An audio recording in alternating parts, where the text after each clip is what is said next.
Hello, everybody. Welcome to our session. I'm here to talk about SUSE Rancher and Longhorn and how these two technologies has improved federal law enforcement at the Federal Public Ministry of Brazil. I'm accompanied by Leon Ferreira, which will be talking to us, and I hope that you understand a little more of how SUSE Rancher and Longhorn can improve your business and your personal projects as well. So I'd like to introduce our agenda and what we'll be talking here today. First off, I would like to start introducing how the Federal Public Ministry of Brazil enforces federal laws and how this important task is provided to the Brazilian citizens nowadays. How it was implemented, this technology back then, and how it is now with Rancher and Longhorn. I'd like to add what has improved and a little bit of vision for the future and what could be the possible next steps for the ministry, the public ministry. So, first off, I'd like to introduce I am João Lucas Vale. I'm a sales engineer here at SUSE. I work since 2019 with open source technologies. And today I'm accompanied by LEONN PAIVA. Leon, could you please introduce yourself? Hi everyone, it's nice to be here. My name is Leon Paiva. I work as a senior software engineer for the public ministry and also for private sectors. My main expertise is in high performance application that process up to 30 terabytes a day, working with C++, Python, Java, and all the tools to provide it, like Docker, Kubernetes, CI/CD, and so on. It's been more than 7 years that I've been focusing on cloud security and in DevOps overall. Thank you, Leon. It's nice to have you here. And we hope that you enjoy this session as much as we do. Okay, so Leon, first off, I would like to know what the ministry is responsible for acting uh, in improving the defense of the legal order in Brazil. Could you please explain a bit more for us how this happens? So the public ministry take actions in defense of the individual and any social rights from criminal and traffic of humans or anything that goes against their human rights or anything illegal that is of the interest of the public organization to take actions to provide this as a better law enforcement across all the levels from the regions or also for all the country. That's nice. That's great. And I know that like the common citizens, they need to monitor sometimes the course of these legal proceedings, right? So I know that the public ministry delivers the applications and the services for that, right? Yeah, that's right.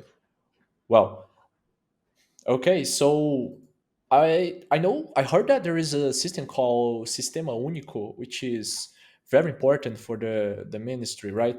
And could you please tell us a little bit more about it? Well, the Sistema Único is the core of all the processual actions throughout the organization that we do our actions in terms of internal ones and also across all the judicial system.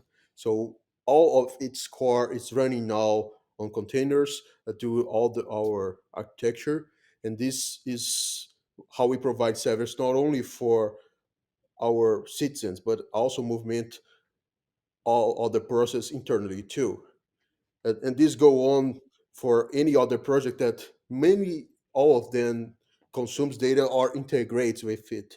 And together with all of other services, we provide mobile apps, APIs, bots, automation, machine learning to improve how we provide the servers for the community and for our country.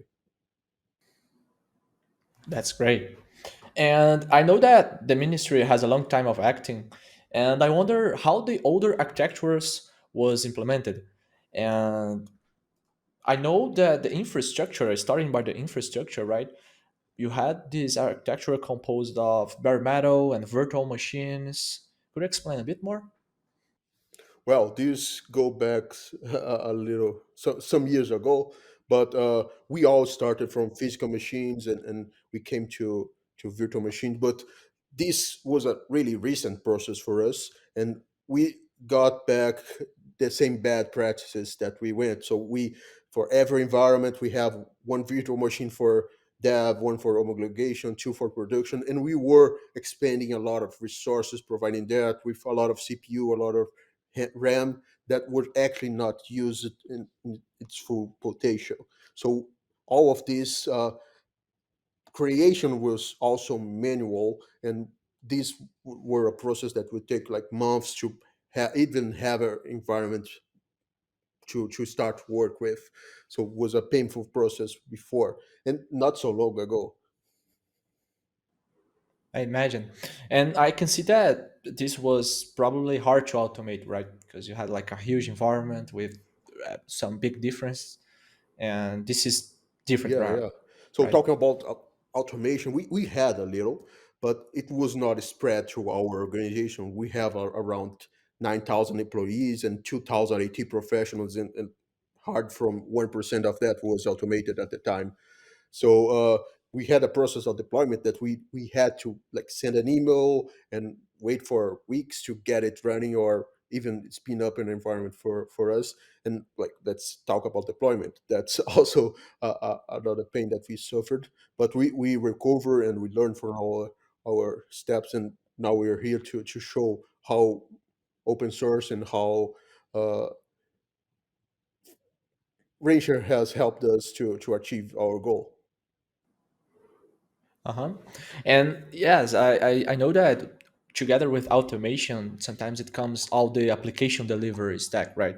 Because you need to automate all the pipeline to provision and to deliver new apps and some changes, bug fix, and all that. And I imagine that you did this all by manually, right? So you didn't have like the CI/CD automations. Yeah, yeah. Our main operations like took 25 minutes to even start to build one environment. So every deployment would take at least 40 minutes to start, and and thinking on providing in high availability, that's even a higher time to achieve. So we didn't have like a process of CI/CD or automation throughout our process. So it was really a slow development cycle. Got it. Got it. And how about the security aspects?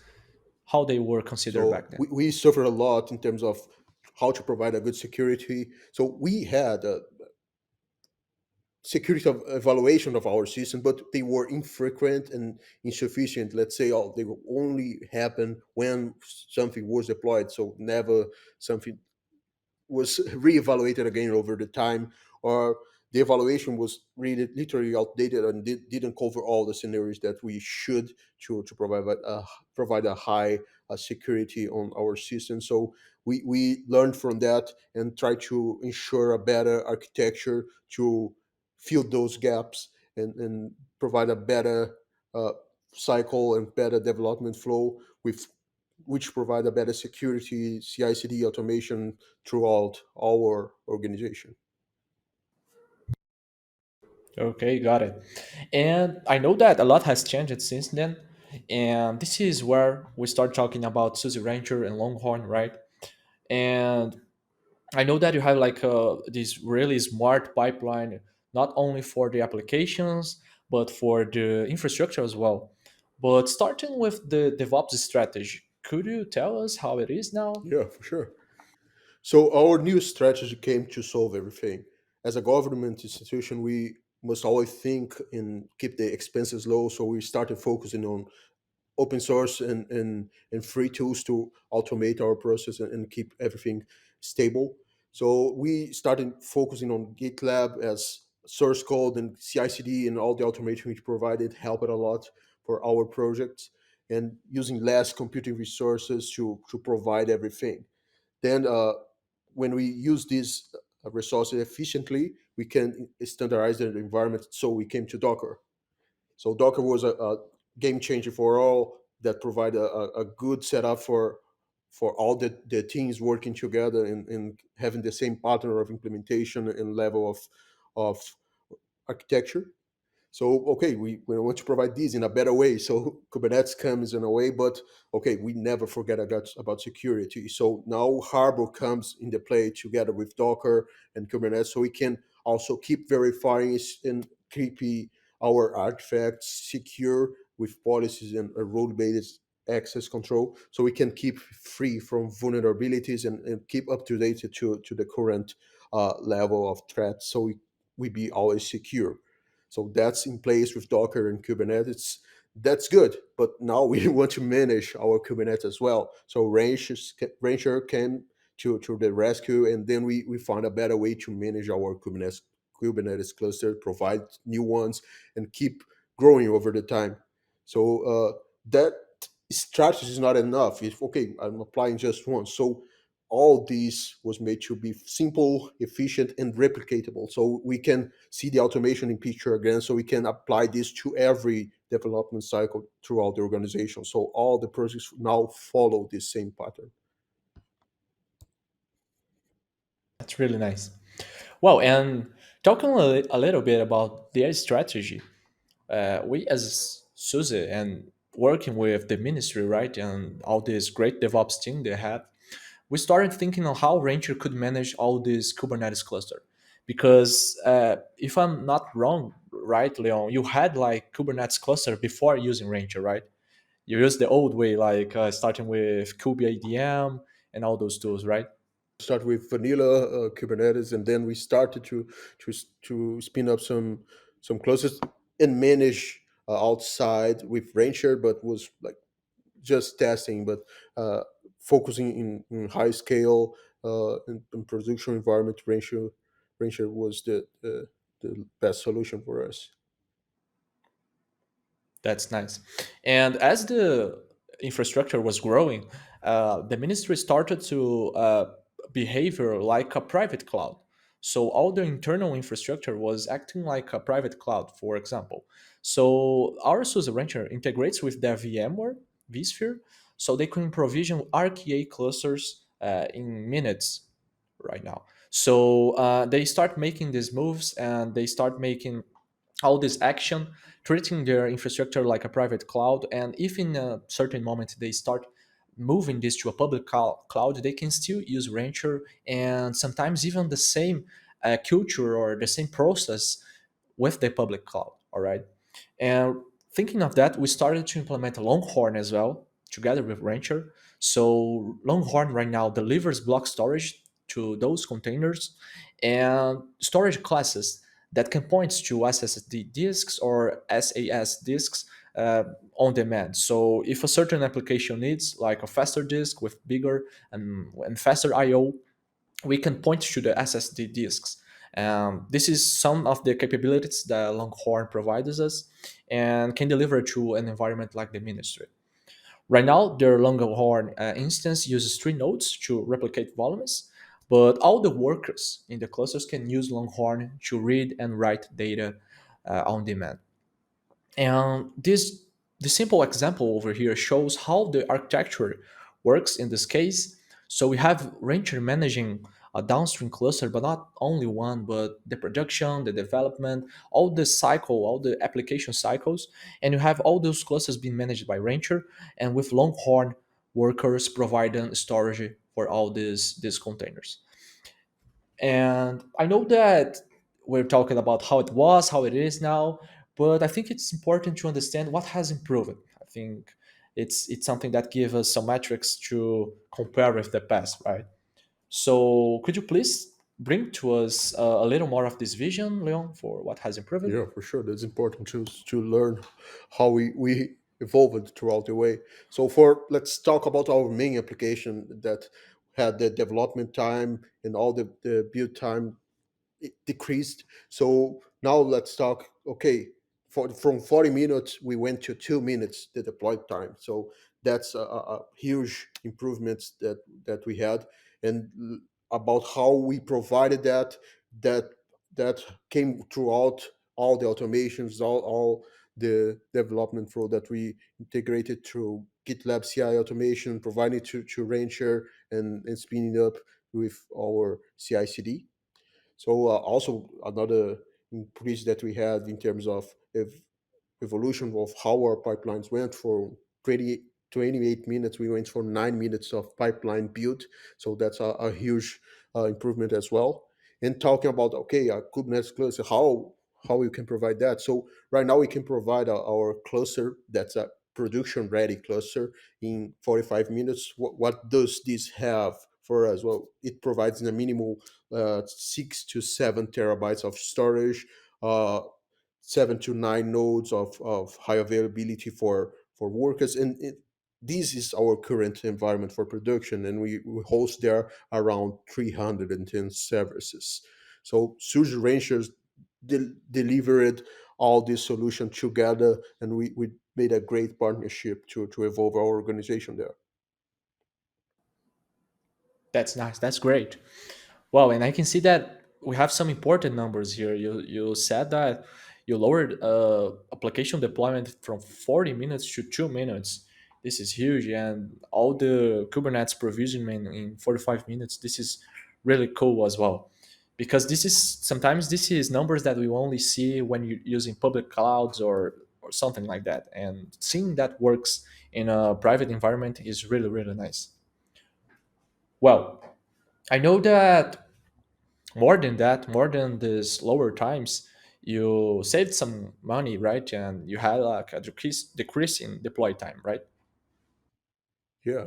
So let's talk about what we actually saved. So we not only saved time, but saving money instead in our like day-to-day use. We instead of expending a lot of resources to build a lot of VMs, a lot of uh, money with certificates. We automated everything, and that's how we saved just in 1 year 350,000.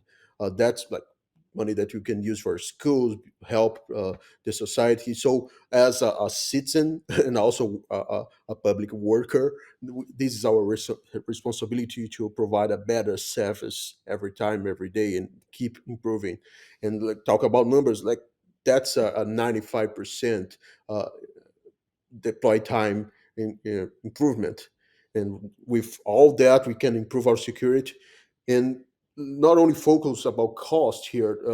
We focus about the future. Not only provided this, but everything that we did, it's a new method, replicable, that provides standards that people can just use a template just in a single line of code. They can start a new project following all the patterns, and this process is completely replicable, and all the projects that comes now on we follow this, so we keep saving more and more and improving more and more, and that's our goal. This is something really relevant because in the public sector here in Brazil, the organizations they like to study what other organizations are doing. So I haven't have seen many public organizations from other states look into PGR case and wanting to understand how they implemented this architecture because they want to replicate using those standards that Leon just said. So this is something really cool because you have the benefit in your own organization, but you start to improve and to inspire other public sectors and other public services to do the same. Um, it's no, it's public. It's something that all the Brazilian citizens have access to, so people can look at what the public ministry did and replicate and try to do the same, and take for instance this what we would call like a success case, right? Yeah, well, a good thing that we're here. But just thinking which would be for the next step. So we're not stopping here. We have much to go and much to grow. And for us, the next steps are like how to bring this to the higher level, monitoring, alerts, log aggregation, and keeping evolving over that and bringing more security, more service to this environment. And I hope to inspire more people to achieve that. Not that not means that the public server is behind. We now are able to lead to other people apply the best practices and learn from us as well. That's great. That's awesome. Well, Leon, thank you so much for your time and sharing your story with us. We really hope we can invite you again by next years for SUSECON to talk about what we have for those next steps. And thank you so much to be Thank you here. for the opportunity, and I hope that we can learn even more throughout this conference with all the other people sharing content here. Yes, absolutely. Thank you, everybody, for watching us, and stay safe. Bye bye. Bye.